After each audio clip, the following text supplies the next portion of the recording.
এইভাবে লক্ষ্মীর ভান্ডারের পয়সা বাড়ানো এবং এইভাবে একটা ভাতা দেওয়ার বেকার যুবকদের ভাতা দেওয়া না, ভাতার লাইনে দাঁড় করানো, এটা অপমান।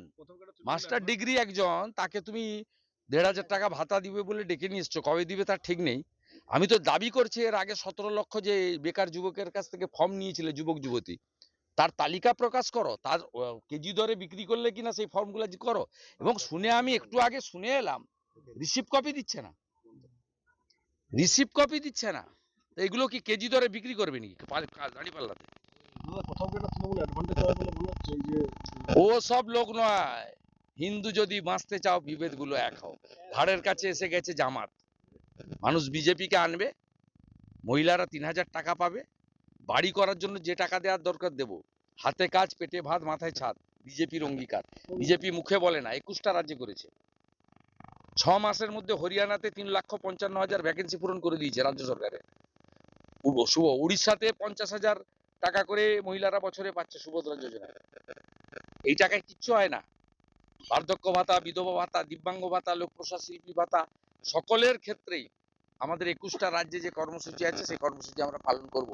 আয়ুষ্মান ভারতের কার্ড চালু করব, ৫ লক্ষ টাকা পর্যন্ত গোটা ভারতে এলোরে যান, কটকে যান, মুম্বাইতে যান, চিকিৎসার সুযোগ পাবেন। বলছি দাদা, বাসস্থান সার্টিফিকেটের ক্ষেত্রে এবারে অত্যন্ত দুঃখজনক ঘটনা।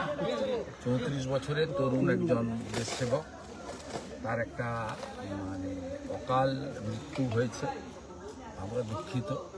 গতকাল দেওয়া আসার সময় আমাদের পার্টির জিএস জেলা মেঘনাথ পালের নেতৃত্বে পঞ্চায়েত সমিতি, গ্রাম পঞ্চায়েত এবং জনগণ, রাষ্ট্রবাদী জনগণ, তারা ভারত মাতার পতাকা নিয়ে এই আমাদের আর্মি জওয়ানকে তার নিথর দেহে পুষ্পার্ঘ নিবেদন করে শ্রদ্ধা জানিয়েছে। আমি গতকাল কলকাতায় ছিলাম, আসতে পারিনি, তাই আজকে আমি এখানে উপবিষ্ট হয়েছি। আমার শিব চতুর্দশীর আজকে জল ঢালা ছিল, সেটা করে তারপর এখানে এসেছি পালন করতাম। সেই বিষয়ে আমাদের যে সীমিত ক্ষমতা, বিরোধী দলনেতা বা বিরোধী দলের এমএলএর ক্ষমতা খুব বেশি নেই, আমি সরকারি দলের লোক নই, কিন্তু তার মধ্যেও আমার যেটুকু আছে, যেহেতু নন্দীগ্রামের মানুষকে আমি রাজনৈতিক পরিচয় দিই না, আত্মীয় বলি, তাই আমি মনে করি আমাদের আত্মীয়র বাড়িতে একটা বিপদ ঘটেছে, আত্মীয় বিধায় তাদের পাশে দাঁড়ানো উচিত, সেইটা করার জন্য আজকে এসেছি। দাদা, আজকে শিবরাত্রিতে মুখ্যমন্ত্রী একটি পোস্ট করেছেন বা টুইট করেছেন, সেখানেও দেখা যাচ্ছে কোথাও না কোথাও রাজনীতি রং কি করেছেন তিনি, তার বিস্তারিত ব্যাখ্যা দিন। হ্যাঁ, উনি তো করেন। গতকাল পুলওয়ামা না করে তিনি গতকাল ভ্যালেন্টাইন ডে করেছেন।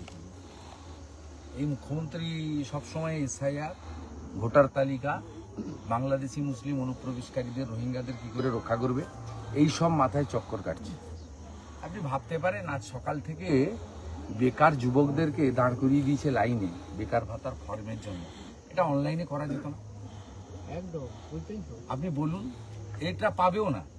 এর আগে 2013 সালে 17 লক্ষ ফর্ম ফিল আপ করেছিল, দেয়নি 17 লক্ষ যুবককে। এটা ভোটের আগে এসব করছে, সবাই জানে, পাবে না কেউ। তুই অনলাইনে করে দিতে পারতিস। আপনি বলুন তো, সোনাচূড়ার একটা যুবক, সে নন্দীগ্রাম বিডিও অফিসে আসতে গেলে 100 টাকা খরচ আছে, তার ট্রেকারে 30-60 টাকা খরচ আছে, টোটোতে গেলে 50-100 টাকা খরচ আছে। সে সকালবেলা 8টা থেকে লাইন দিয়েছে, বাড়ি থেকে না খেয়ে এসছে। অত সকালে গ্রামে কারোর বাড়িতে খাওয়ার হয় না, তাকে বাড়ি ফিরতে হচ্ছে 6টার সময়। তার না হয়েছে খাওয়া, বা হোটেলে যদি গেছে 80 টাকার কম মিল পাওয়া যায় না। আপনি বলুন, 200 টাকা করে গড়ে পশ্চিমবাংলার যুবকদের কাছ থেকে খরচ করিয়ে দিলি, লাইনে দাঁড় করিয়ে, লম্বা লম্বা লাইন।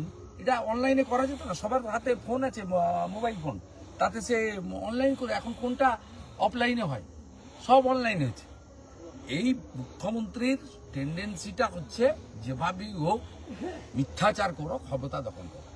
ইনিই বলেছিলেন 2021-এ ভালো পায়ে প্লাস্টার জড়িয়ে ডবল চাকরি দেবো। এখানে বলে গেছিল নন্দীগ্রামে, পায়ে ব্যান্ডেজ জড়িয়ে ভালো পায়ে। 26-এ আপনাকে সিএম চাই। বলছি দাদা, ভোটের ঠিক আগেই এইভাবে লক্ষ্মীর ভান্ডারের পয়সা বাড়ানো এবং এইভাবে একটা ভাতা দেওয়ার বেকার যুবকদের, এটাই ভাতা দেওয়া না, ভাতার লাইনে দাঁড় করানো। এটাই কোথাও কেটে তৃণমূল ডিগ্রি একজন, তাকে তুমি 1,500 টাকা ভাতা দিবে বলে ডেকে নিয়ে এসছো, কবে দিবে তার ঠিক নেই।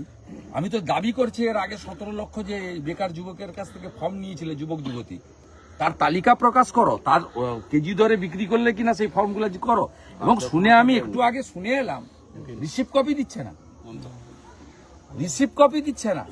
এইগুলো কি কেজি দরে বিক্রি করবে নি গাড়ি পাল্লাতে? দাদা কোথাও কি একটা তৃণমূল অ্যাডভান্টেজ পাবে বলে মনে হচ্ছে এই যে ও সব লোক নয়, হিন্দু যদি বাঁচতে চাও বিভেদ গুলো এক হও। ঘাড়ের কাছে এসে গেছে জামাত, মানুষ বিজেপিকে আনবে, মহিলারা 3,000 টাকা পাবে, বাড়ি করার জন্য যে টাকা দেওয়ার দরকার দেব, হাতে কাজ পেটে ভাত মাথায় ছাদ, বিজেপির অঙ্গীকার। বিজেপি মুখে বলে না, 21টা রাজ্যে করেছে। 6 মাসের মধ্যে হরিয়ানাতে 3,55,000 ভ্যাকেন্সি পূরণ করে দিয়েছে রাজ্য সরকারের। শুভ উড়িষ্যাতে 50,000 টাকা করে মহিলারা বছরে পাচ্ছে সুভদ্রা যোজনায়। এই টাকায় কিচ্ছু হয় না। বার্ধক্য ভাতা, বিধবা ভাতা, দিব্যাঙ্গ ভাতা, লোকপ্রসাদ শিল্পী ভাতা, সকলের ক্ষেত্রেই আমাদের 21টা রাজ্যে যে কর্মসূচি আছে সেই কর্মসূচি আমরা পালন করব।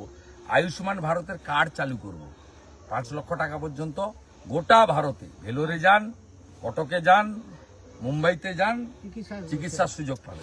বলছি দাদা বাসস্থান সার্টিফিকেটের ক্ষেত্রে এবারে কড়া কমিশন, 90% ডেসিমেল সার্টিফিকেটেই পাওয়ার যোগ্য নয়। ডেসিমেল না ডোমাসাইল? ডোমাসাইল, এটা ভুয়া সার্টিফিকেট দিয়েছে, ভুয়া সার্টিফিকেট দিয়েছে, বাতিল করা উচিত, বাতিল করা উচিত, বাতিল করা উচিত। ওরা যা যা করেছে ডিএমরা জেনে গেছে, ইলেকশন কমিশনের উচিত ইমিডিয়েটলি বেশ কয়েকটা ডিএম কে সাসপেন্ড করে দেওয়া এবং এফআইআর করা জন্য। এর মধ্যে প্রথম নাম হচ্ছে দক্ষিণ 24 পরগনার অরবিন্দ মিনা। বলছি দাদা তমলুকের একজন ব্যবসায়ী, তিনি হাইকোর্টের দ্বারস্থ হয়েছেন। তেনার যেটা দাবি যে তাকে তৃণমূলের, সন্দীপ কুইলা। হ্যাঁ তাকে মদত দিয়ে মানে তৃণমূল থাকবে, সিন্ডিকেট থাকবে না, কাটমানি থাকবে না, রাহাজানি থাকবে না, তাহলে সুফিয়ানের জাহাজ বাড়ি হবে কি করে, শাহাবুদ্দিনের 4 বাড়ি হবে কি করে? তিনি দাদা সেন্ট্রাল ফোর্স চেয়েছেন।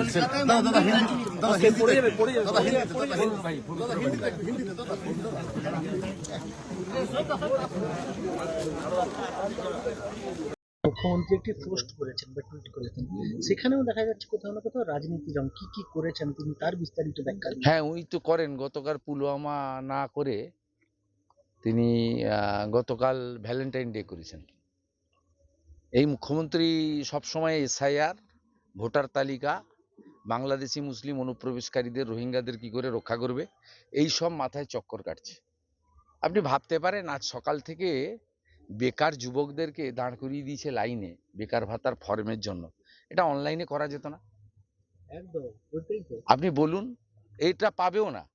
এর আগে 2013 সালে 17 লক্ষ ফর্ম ফিল আপ করেছিল, দেয়নি 17 লক্ষ যুবককে। এটা ভোটের আগে এসব করছে, সবাই জানে, পাবে না কেউ। তুই অনলাইনে করে দিতে পারতিস। আপনি বলুন তো, সোনাচূড়ার একটা যুবক, সে নন্দীগ্রাম বিডিও অফিসে আসতে গেলে 100 টাকা খরচ আছে, তার ট্রেকারে 30-60 টাকা খরচ আছে, টোটোতে গেলে 50-100 টাকা খরচ আছে।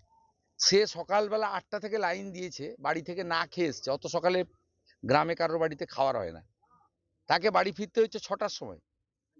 তার না হয়েছে খাওয়া, বা হোটেলে যদি গেছে 80 টাকার কম মিল পাওয়া যায় না। আপনি বলুন 200 টাকা করে গড়ে পশ্চিমবাংলার যুবকদের কাছ থেকে খরচ করিয়ে দিলি, লাইনে দাঁড় করিয়ে, লম্বা লম্বা লাইন।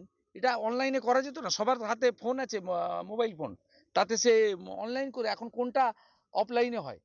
সব অনলাইনে হচ্ছে। এই মুখ্যমন্ত্রীর টেন্ডেন্সিটা হচ্ছে যেভাবেই হোক মিথ্যাচার করো, ক্ষমতা দখল করো।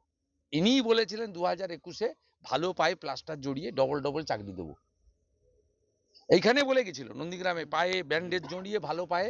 26-এ আপনাকে সিএম চাই। বলছি দাদা